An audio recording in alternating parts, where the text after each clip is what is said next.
Credit for the class. So please do. And now I would like to introduce Professor Lang Tong of ECE, who will introduce today's speaker with whom he works. It's my real pleasure to have Baosen Zhang to give the energy seminar today. Baosen graduated from UC Berkeley. His undergraduate is University of Toronto, and then PhD from UC Berkeley. I think he solved the important problem when he was a PhD. That is, at the time, OPF, the optimal power flow, was a big deal. And people proposed relaxation techniques and claimed that would solve everything. And like all the good student people find out that's not really true. So Baosen was the one who showed that for distribution systems, indeed, relaxation gives you the right answer. He then was a postdoc at Stanford. Not only is a great theorist, he built power electronics. Are you still doing that? Some. Okay. And he has since joined UW. Yes. And there's a question why he doesn't include energy in the talk. But I'm sure it will become evident that where energy is. Right. Yeah, thank you very much. Welcome. Right, thank you, Alan. Thank you guys for coming. Thanks for the warm welcome. So energy is not in the title, but I will talk about optimal control using neural networks of high magnitude energy systems. So through this, you see what Alan said is, when we do theory, we often want to show something is convex. This will tell us how do we relate data to the theory we have done. So before going to the talk, I want to give you a little bit of background on this. So I was at a Department of Energy AI office launch. So Department of Energy now has this new office called Artificial Intelligence Office. And there was a big event. They invited many people there, so we all gave panels. And we all said, how great AI is, we'll solve every problem, make energy very efficient, no more blackouts, and so on. So during the question and answer period, a gentleman stands up and saying, I've been doing neural networks and AI for the last 40 years. 20 years ago, you guys told me you should not do AI. Nobody funds AI work anymore. Let's do something else. Now everybody's saying you should do AI again. Are we actually doing something new, or are we just using the same old story because now we have more money to do any of this? So this talk, I'm going to try to show you something that at least I think is new.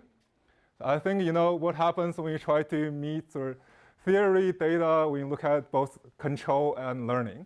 So this is my take on that. So of course, all the work is done by the graduate students in any of these things. So when we talk about control, what do we want to control? Well, think about these complex systems. This, for example, is our own ECE building. This is a power network, this is some robotics system. So all of the systems basically have fairly complex dynamics, right? So for this building, we really don't have a mathematical description of the building. For this network, for this power grid, sometimes we don't know the topology. For robotics, sometimes we don't know the equation describing the motion, or we don't know how to control it. So you look at all the systems, there's actually two goals people have today in the field. One is learning. Learning simply means how do I understand the input to output relationships. So give me a building. I want to understand how does my temperature set point in this room relate to the power consumption of the building. Right? This is learning. I want to learn this model. But as engineers, at the end of the day, I really don't care about your model per se. I care about controlling the system. I want to drive the system to some nice operating point, either minimizing costs or make the system stable, things like that. Right? So these are some sense competing goals. And this talk will talk about combining them. Basically, we'll design a learning algorithm with control in mind. So we'll design a linear algorithm such that the control is easy. Okay? So what control are we doing? Well, we'll think of model predictive control. Okay? So this is a very commonly used methodology. If you don't know what this is, well, this is saying you have some plant. This is the plant that to be controlled. You want to make some prediction and try to optimize this plant. You implement your action, one action at a time, and you solve this in a rolling horizon window.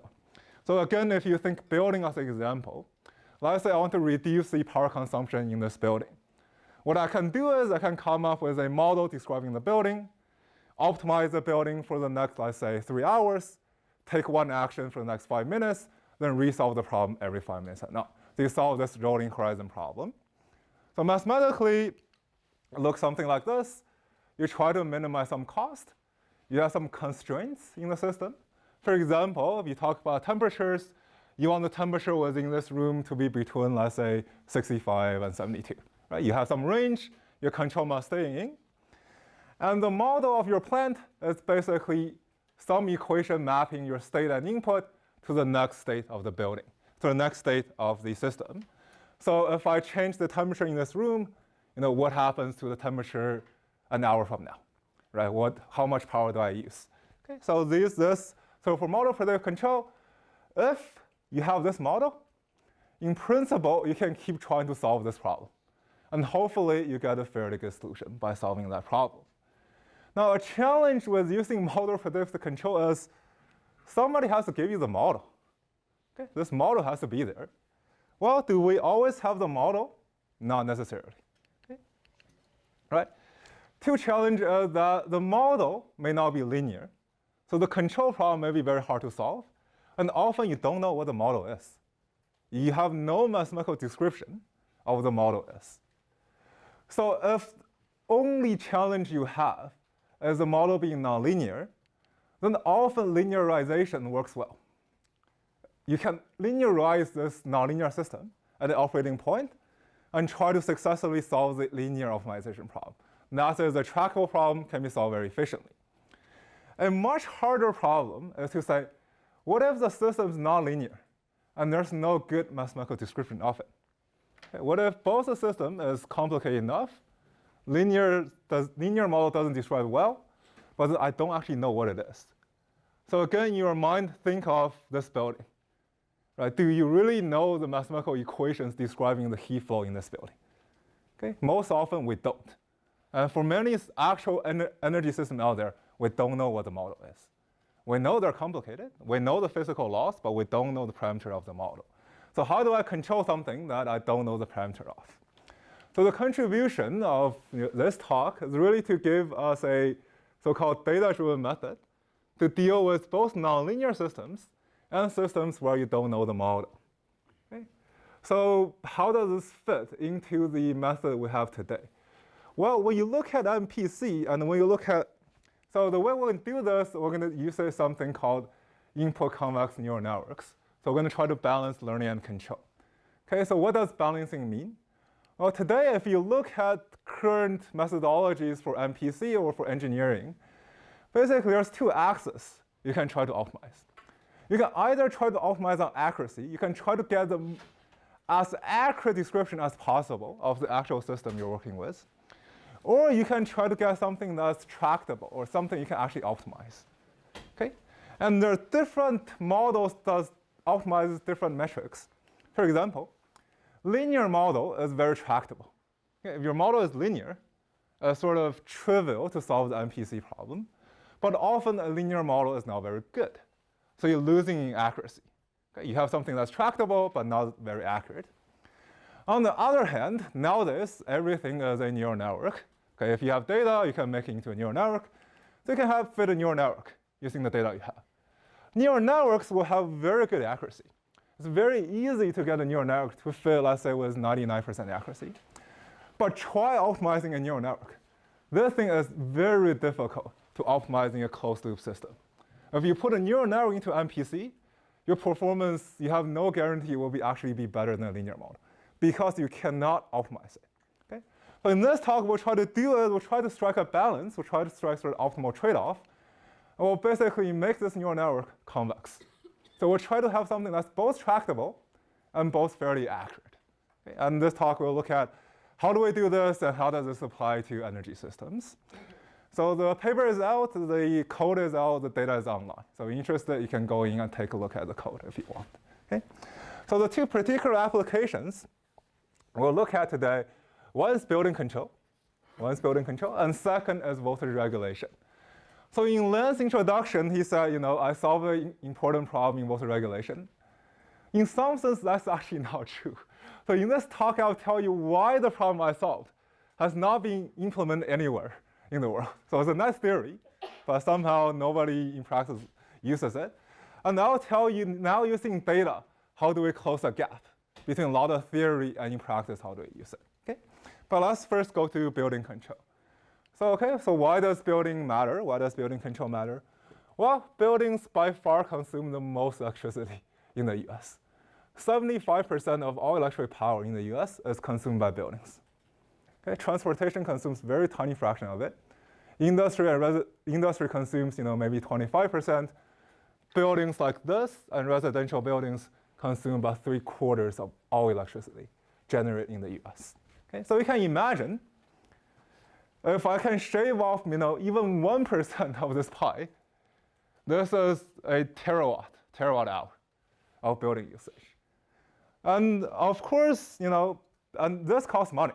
Right? Not only is this using a lot of electricity, this costs money. For example, this is, again, our building. And the entire UW campus, if you look at our electric bill, is about $1 million per month for the entire campus. And Seattle is by far the cheapest place for electricity. Our electricity rate is about 5 cents per kilowatt hour. It's by far the cheapest in the country. Even that costs us about $1 million per month. So the nice thing about this is building managers are highly incentivized to implement whatever control algorithm you give them. So for residential demand response, often the complaint is that nobody implements your algorithms. Whereas for buildings, if you can tell the building manager, I can save your energy expense, so let's say by 20% in a month, they will use your algorithm. They're very incentivized to use it. Okay? So for building control, then what is a control problem? Well, we have a building. The control knob, let's take it to be the temperature set point in the building. For example, the temperature I can set this room to be in. By varying the temperature, you can impact the power consumption of the building. So often, what you want is you want to change your temperature set point to minimize this power consumption. So of course, many other factors impact power consumption. You have the outside temperature, you have the time of the day, the weather, which way the sun is shining, and so on. But all those are exogenous. Your control is basically change this to minimize the power consumption. Okay, so how do we do that? Well, I need to know the relationship between temperature set point and power consumption. I need to know how one impacts the other. The problem is that relationship is quite complicated because it's driven by the airflow and the sort of the heat transfer between different zones in a building. So imagine a building of this size. Whatever you do in this room doesn't stay in the room. Eventually, it propagates all through the building. This is governed by thermodynamical equations. And a lot of times, this takes a long time for the impact to go through. For large buildings, one room may impact some other room 4 or 5 hours later. They have this very long-term dynamics trends, and we need to capture this relationship. And for sure, that's not linear. And also, most building managers don't know the building dynamics. Certainly, if you talk to our building manager, say, can you give me some equations describing our building? The answer is no, because I have no idea what these equations are. Okay? So now we have something. If we can reduce the power consumption, well, it means a lot both to the environment and for our cost. But the relationship is complicated, and I don't know the system dynamics. So what can you do, right? We still want to control the building. Well, one approach to control the building is to do the following. Let's say I can try to build a physics-based model. This means you try to construct a ground truth model based on the building you have. And this is in principle doable. The airflow is not a mystery. We know the thermodynamic equations. So if you know everything about the building, you can potentially write down the system of partial differential equations and try to use them to model what your building is. The problem is for a given building, you need to know everything to construct these equations. That's often a lot of work. It may take you a year just to get this model correct. And also, if you have this partial differential equations, you still don't know how to optimize this. How to optimize 100 couple partial differential equations. Okay, so this has been mainly used in simulation and validation, but not in control at all. Nobody uses energy plus as a real-time control. So on the other side, well, you can take a linear model, right? So we can model a building as let's say, a RC network. So RC network means you can think of the heat dissipated or the power dissipated as dissipating through these resistors. You can think of the sort of time dynamics as captured by capacitors. So you have this RC network trying to model something that dissipates power across time. The problem is if your building is large, you may need a very large RC network to capture this dynamics. Because whenever you have a linear circuit, anything happens in a linear circuit will decay exponentially. That's just how capacitor works. It will decay exponentially. If you want to capture something, let's say 6 hours, the time dynamics, then you need 100 capacitors. You need to chain them all together to make sure they last that long. So that's why linear model, although in principle is simpler, fitting is still hard, and the accuracy is normally poor. Okay, so none of this really meets our goal of optimizing the building or controlling the building. So nowadays, the good thing is we have a lot more data. So how do I use data? Well, let's say I have temperature data, I have weather data, I have occupancy data. With all this data, the first thing you will try nowadays is say, let's fit a neural network. Okay, given data, let's fit a neural network between the input and output, which is your power consumption. Okay, so that takes a few hours to code if you're experiencing this. And you do get pretty good prediction. You actually get a model that's about 95% accurate easily. You spend a day on this, you get something that's 95% accurate. But the question is, what happens when we try to use it in a control loop?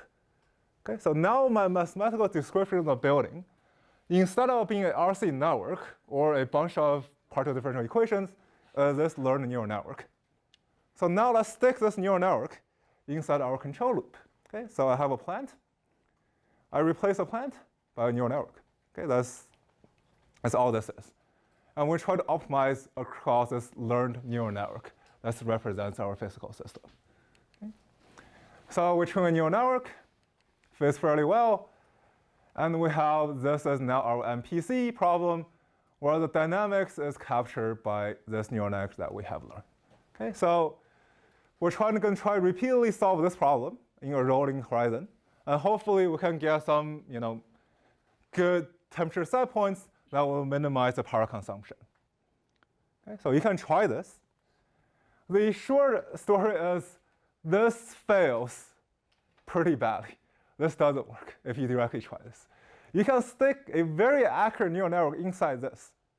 When you try to optimize across this, it doesn't work. It's not something you can do in practice. And a lot of reason is this is not a convex optimization problem. So you have never heard of convexity, think of convex being nice. All convex problems are nice problems. This is a very not nice problem. It being non-convex, what happens is it's hard to solve.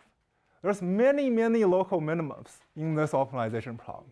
So if you try to use something like gradient algorithms, you get stuck very often, and you tend to jump randomly around these local minimums. Okay, so it's both slow and not very stable. So you have many local minimums. That means if you directly try to solve this, you have control action that's bouncing all around the place, and that's not realizable. And even if you spend very long time trying to solve this, whatever result you get may not be very good, because you may very well be stuck in some local minimum you can't get off. Okay? So now the challenge is I have an accurate model. It's just not nice when I try to use it in an optimization problem. So now the goal is let's make it nice. And make it nice is we'll make it convex.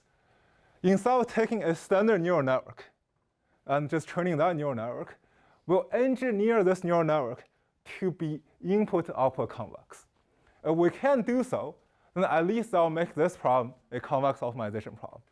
And now make our life much easier in real time. Okay? So how do I engineer a neural network to be convex? Well, it's actually not that hard. Okay? So how do we do that? So what's a neural network? Well, this is your neural network, right? So you have input, go through many layers, you have output at the end of the day. Each of these layers is some activation function. Okay? This goes through a nonlinear activation. You basically then compose these functions, you get output. So by input to output convex, what I want is I want the mapping from this x to y to be convex when I look at this entire function from n to n. Okay? So how do I make it convex? Well, it turns out all you need to know is some very simple results in convex optimization. So if you have taken convex optimization, this could have shown up in your first homework, actually.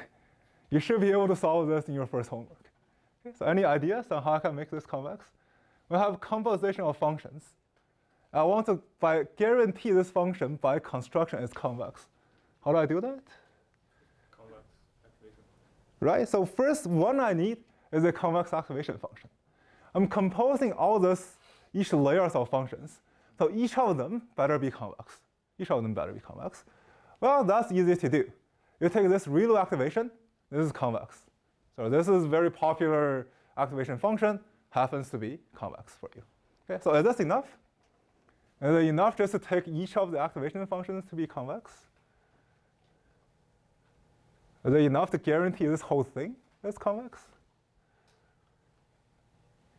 Right, so there's one more piece you need. You need each of them to be convex. And basically what the neural network does is taking a bunch of linear combinations of all these activation nonlinear functions. So you need this linear combination to be a positive linear combination, to be non-negative linear combinations. Basically, the result is if you add convex functions, they're still convex. That's it. If you compose convex functions, they're convex. If you add them, they're still convex. So this is nothing but a bunch of additions and compositions. So as long as you can make all this are non-negative, all of these are increasing, then you're fine. This is a convex. This function is guaranteed to be convex from input to output. Okay? So for example, this is written out in 2 layers. So you have weights here, you have activation function. All you need is this theorem or this lemma that shows up on page 5 of Boy's book. It says, if you have a function composition, make sure the inner one is convex, make sure the outer one is convex and increasing. That's all you need. Yeah, this is all you need for guarantee the whole thing to be convex. So in neural networks, this translates to make this weights non-negative, make this activation function something like ReLU. This will guarantee convexity. For us, we end up adding this for direct links, makes training a little bit easier, but you don't necessarily need them. So you can construct many variations of this. You can construct something this is a standard deep neural network. This is a recurrent neural network. The exact same construction. Make sure the weights are non-negative. Make sure the activation functions are convex and increasing. And this is guaranteed to be input to output convex by construction. Okay? So remember one of our goals was to replace a non-convex neural network with a convex model. So suppose I take this convex model and stick into the MPC. Okay, so now instead of neural networks, I'm going to stick this convex function into here. Okay, so we're almost to making this entire problem a convex optimization problem. This is not exactly convex yet, because you have a convex function sitting as an equality constraint. So somehow you have to get this equality constraint to go upstairs to make the whole thing convex, which is not hard, which is fairly simple. So for example, let's say you want to minimize the time of use rates for buildings. Let's say you want to minimize the cost subject time of use rates. So the optimization problem is simply, this is your rates, dollars per megawatt. Think of that. This is your power. And power is given as a sum function of the control input and the outside variables. Then if you can learn this using a input convex neural network, what you do is put this upstairs. Just minimize this whole optimization problem. The objective is convex by design. We use an input convex neural network. The control variable sits as convex constraints. So the whole thing is convex. That's extremely easy to solve using standard algorithms. And turns out taking gradients nowadays is very easy. You basically make one function call in TensorFlow, you can get the gradient. So if your problem formulation is like this, these can be solved actually very, very efficiently. Because whereas if you directly try to minimize, let's say, a standard neural network, that may take you 25 minutes just to search around for the global optimum. You do something like this may take you, 20 seconds or so as a comparison. Okay, these are much, much faster. So how do I train these things? Well, the training actually is very simple to how you train a standard neural network. All you do is you call back propagation and do a projection on the weights. This is it. Okay? You add one comment in how you train, and you can train this. When you use it as MPC, this is also very easy. Because let's say you're doing some gradient algorithm. The gradient you want is from the cost to the control variables. This is nothing but still a backpropagation function call. Right? You're just calling backpropagation again to get that gradient. Then you can do, let's say, a projected gradient to find what your next control action is, to find your optimal control action. So this is, again, a very easy thing to code. Okay? It takes 2 more additional lines to code this whole thing up. Okay, so the idea is, we have a plant. Let's make sure we have, a input convex model, and then the whole thing is now convex, and this is an easy convex optimization to solve. So this is the nice thing about it. But then you should have some questions in your mind, right? So whenever you see this type of talk telling you neural network will solve everything, you should always have some questions in the back of your mind. So some natural question comes up is, sure, this function is convex by design, but does it capture all convex functions? Right? Am I losing something using this sort of seeming very structured neural network? Do I lose stuff? I mean, in particular, you can look at our construction. This is convex, right? So this is convex, this is increasing. Then how do you get something that decreases, actually? Let's say you want to fit a quadratic function. There will be some part that's decreasing for a convex function. Assuming this thing cannot get it, because everything is positive and increasing, you're taking positive combinations. So do I lose half of my convex functions? Do I not capture them? This is one question. Second question you should ask is, how well is the fitting performance, right? I thought this is easier if we want to solve the optimization problem, but maybe the fitting is so much worse. Maybe it's still worthwhile to use a standard neural network. Okay? Do we lose something in the fitting? And another question you should always ask is, why use a neural network? Right? There's many other ways to fit convex functions. Okay? There's 50 other ways to find a convex approximation of some function. Why are we using a neural network? Is there something special about neural networks? Or are we just doing this because you can publish stuff and it's easy to code? So next few slides, I'm going to try to walk through all of this and try to answer these questions. Okay? So how do I get a decreasing function? Okay, so let's go back. How do I get something that's decreasing? Let's say I have a convex function that's something like this. Any ideas on how to get a decreasing part? Again, none of this is very hard if you try to think about it. So the way to get a decreasing part is basically to duplicate your input.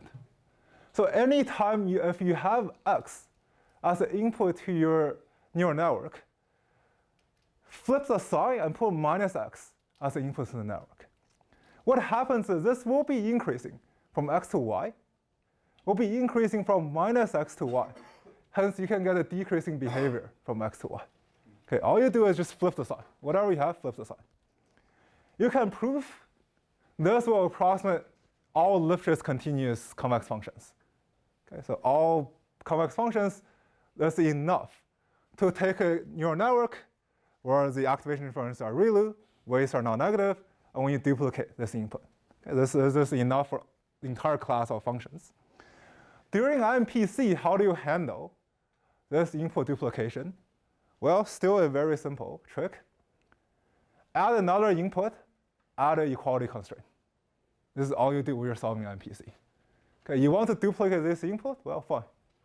Just add this as a equality constraint, and this is a convex constraint. So this way, at least you're not losing anything if your model is convex. You get all convex functions if you do this trick. So the next question is, well, even why should the real world be convex? Okay, convex is something we want. We're trying to solve optimization problems. Why does nature care whether you're convex or not?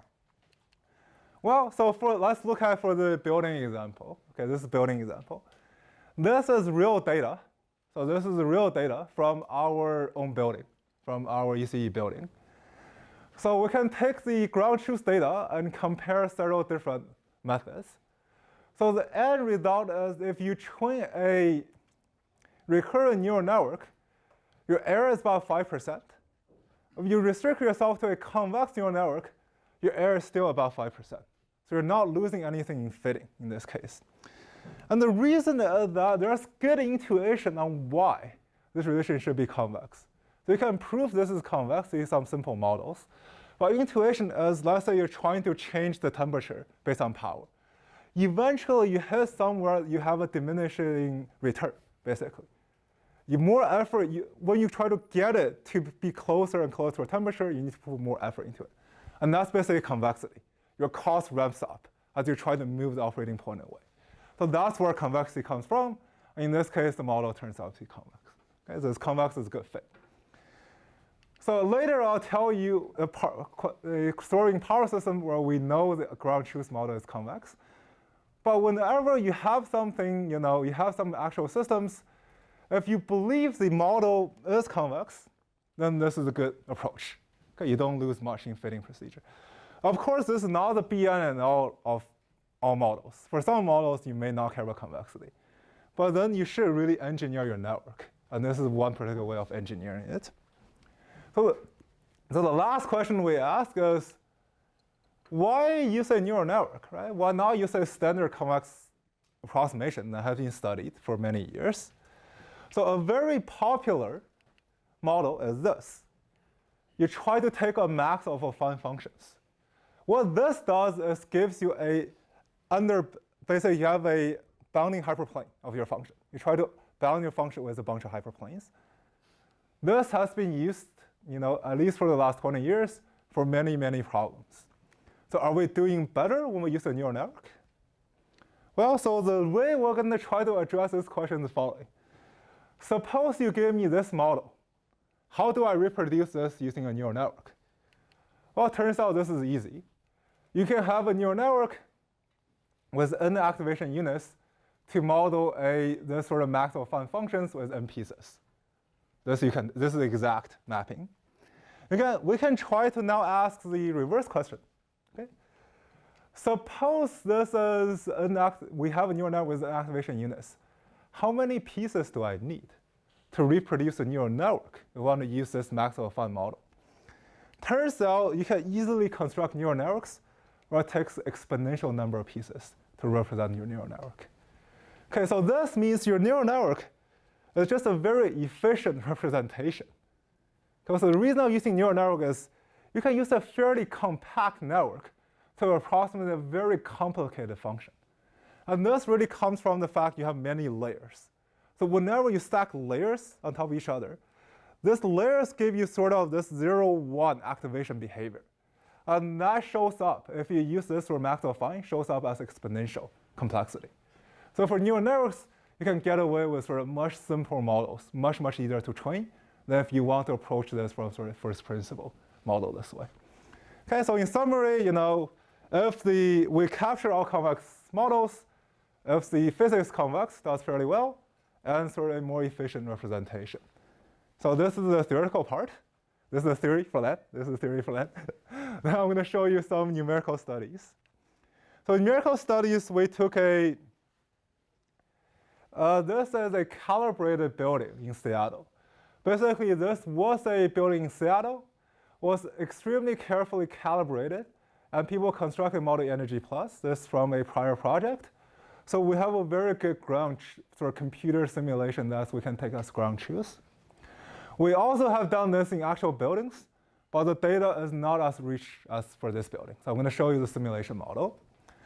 So the exogenous inputs is temperature measurements, occupancy, and so on. We try to set the temperature point in 16 zones, and we try to optimize the time of use rates, time of use costs for this building.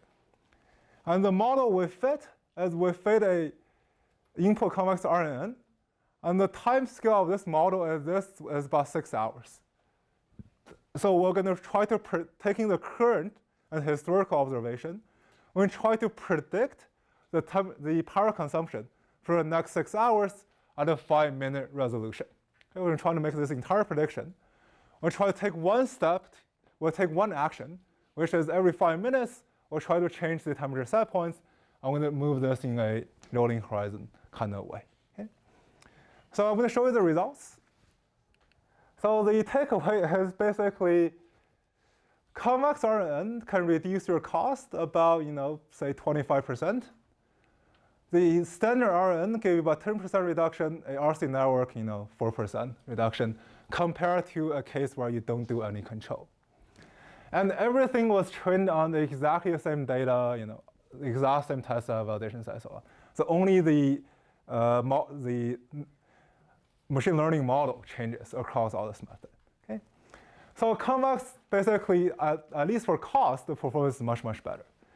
Actually, we have something else other than cost. So let me show you what happens if you just use a standard neural network. So here, blue is standard neural network. What happens when you use them? You have things like this show up.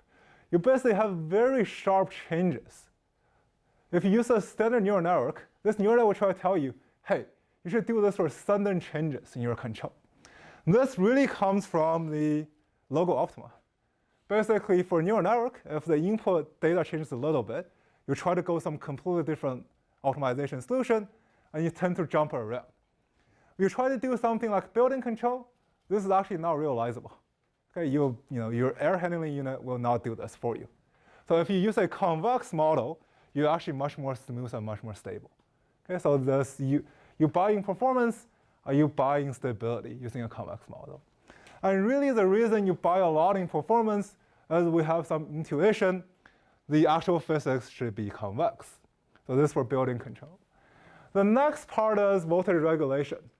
Here I want to talk about this is because here I will show you when we can actually prove the underlying physics is convex.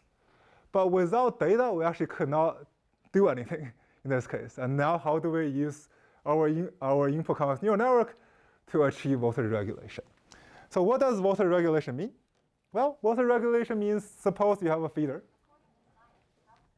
So suppose you have a feeder. Let's say this feeder is a very long feeder.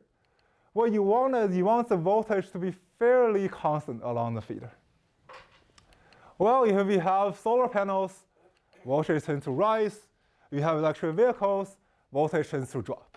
And your goal is, how do I keep them as this reference?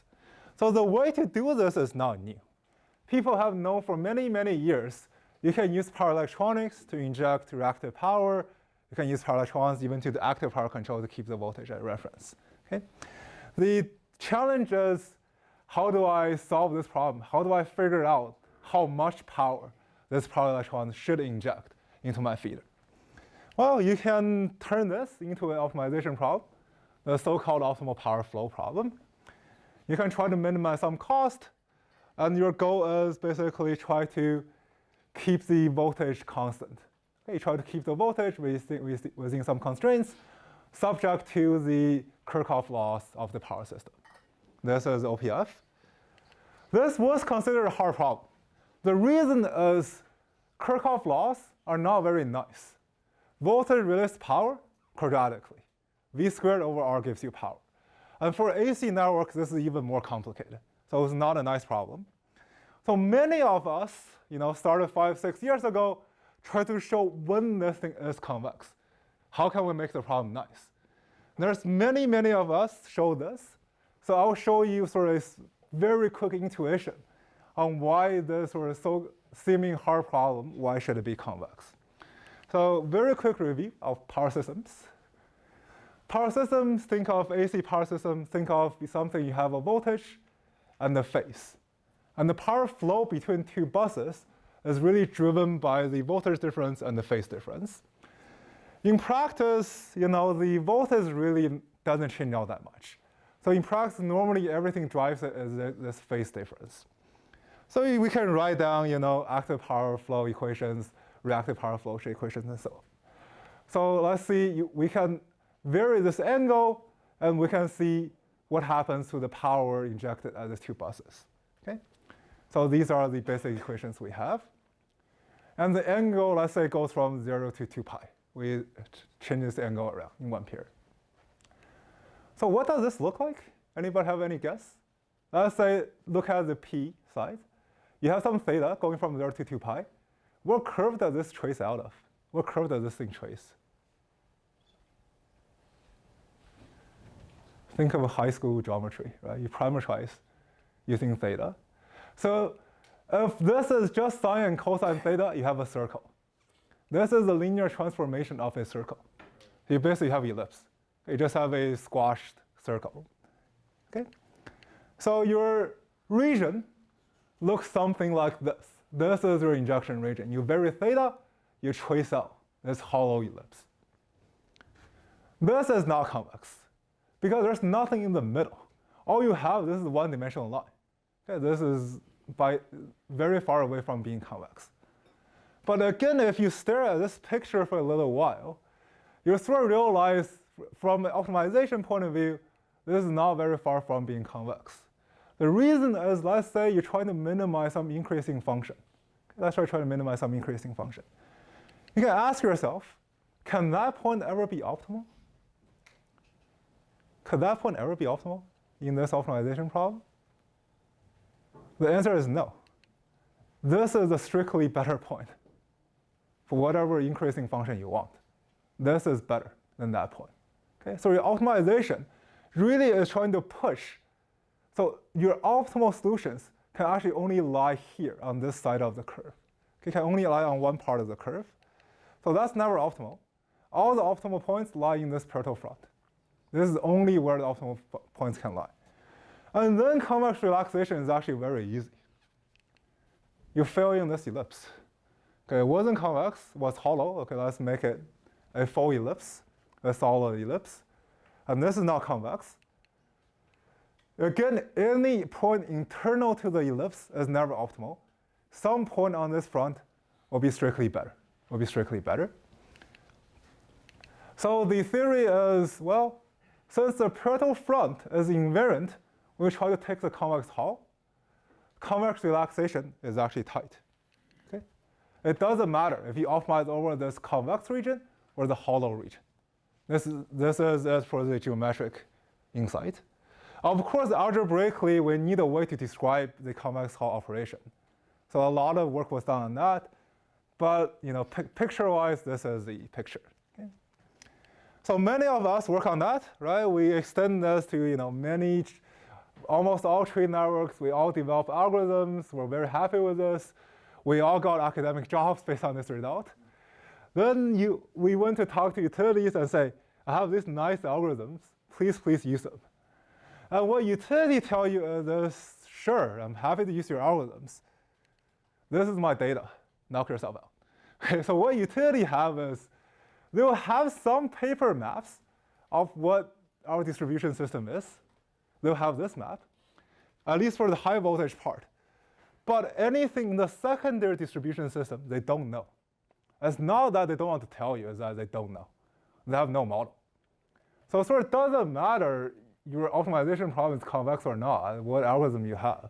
You have nothing to solve. You just don't have the model for you. So for many years, we had algorithms, but no application.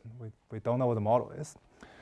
So then nowadays, again, many people is trying again to see whether data can help. Right? If utilities, you don't give me a model, can I learn a model using my data? Can I find a model and to apply all the nice results? So when you're working in this space, and you have something you got a job with, and nobody applies it, it's sort of worrying. You think about, did you really do anything? So you try to make people apply this. Well, so what data do we have? Normally, a lot of places now have smart meter data. We have active power, reactive power, voltage, magnitude. The problem with this data is we don't normally have the phase information. So we don't have the angle information, but we have other informations. So one approach is to say, can you take the smart meter data and try to learn the system topology, and then solve your optimization problem based on the topology you have learned?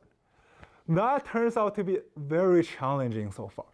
It turns out it's very hard to learn topology if the system is unbalanced, and it's almost impossible to learn the line parameters. You will almost never get the line parameters without phase information. Okay, so people have high hopes when smart meter data once came out, but it turns out after trying for 2-3 years, we couldn't really do it. Well, so the nice story is now that let's use our input convex model. We're going to fit an input convex neural network from P and Q to our voltage magnitude. Okay? The nice thing is, I know this is convex because all the theory we had. So this is, in principle, an exact fit. And all we require is a smart meter measurement data. We don't need to explicitly learn the topology and then optimize the topology. All I need is for you to train this model for me and see how well this performs. Okay?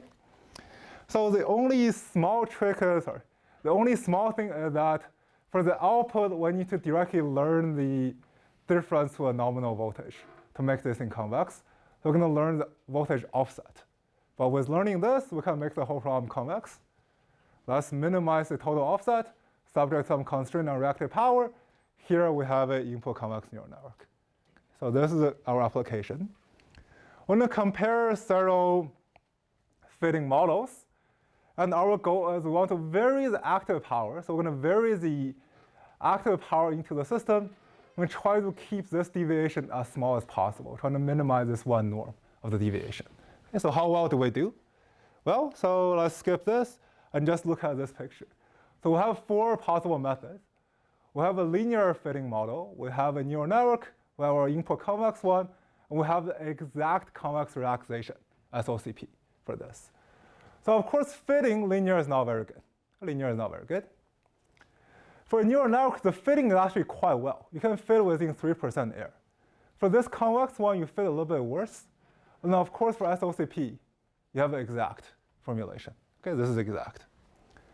But if you look at the control performance, this is how well do you control it so the voltage is within 5% of tolerance.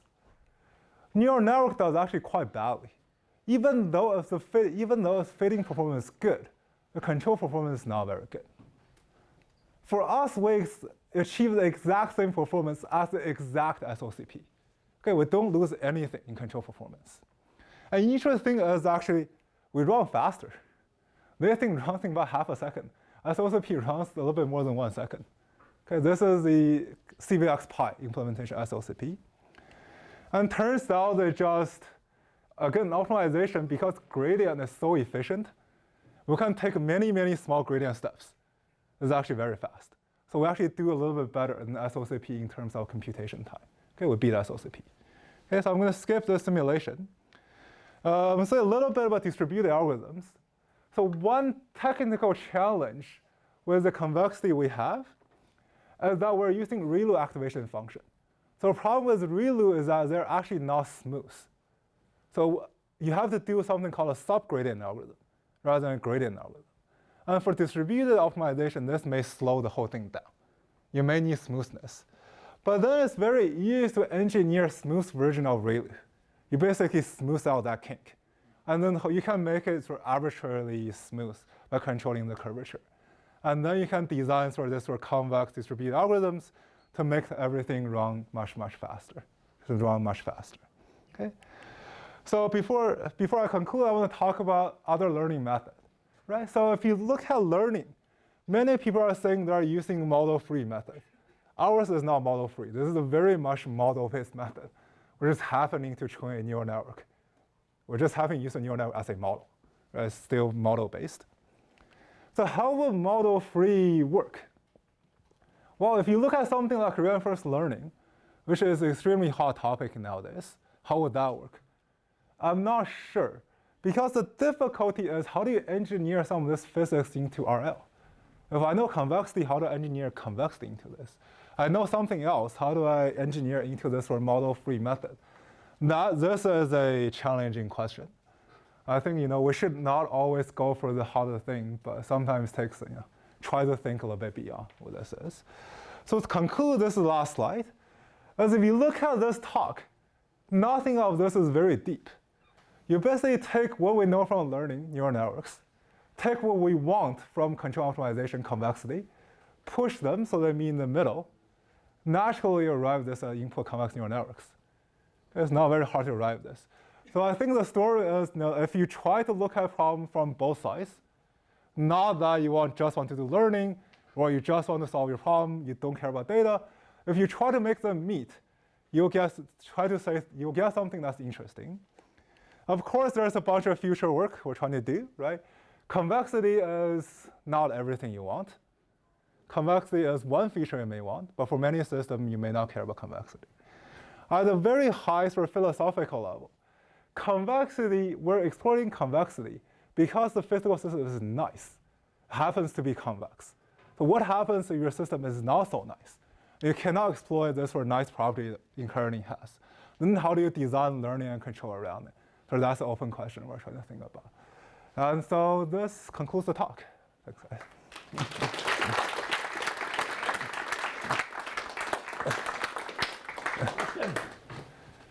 Questions? So your SOCP. So when you diagnose the architecture, Right. is it just of the local architecture? Can you diagnose beyond the smart meter? Right, so for us, we look at the entire network. So think of Seattle, we'll look at the entire Seattle network for us. We'll train end to end, looking at the entire network. So you're training on data from multiple smart meters? Multiple smart meters from the entire city, yeah, multiple smart meters. In your building control part, did you account for the level of controllability of the loads? Like how much curtailment can you do for your loads? Are they in the constraints of the optimization function? Yeah, they're in constraint. So here we're only constraining the thermal temperature. So our control in the thermal load. We're not doing load shedding of other loads. So that shows that the constraint is how many degrees of temperature you can change in the building control part. And that's a constraint in the optimization problem. Got it. How sensitive is the solution of your algorithm to the horizon that you choose for MPC? And if it's sensitive, how would you choose the horizon? Right, so that's something you have to try. For building, we tried from 4 hours to 8 hours. Didn't matter that much, so we picked 6. For grid, you actually only need to look at one step ahead. There's no dynamics in the grid in that sense. Also, for the second part, why did you choose absolute value for the cost measure for deviation? Why not quadratic cost or any other function? Oh, you can choose a quadratic cost if you want. Is it gonna be different? No, we have very similar performance. We just happen to choose absolute value. Yeah. To keep the unit simpler. Yeah. All right, let's thank the speaker again.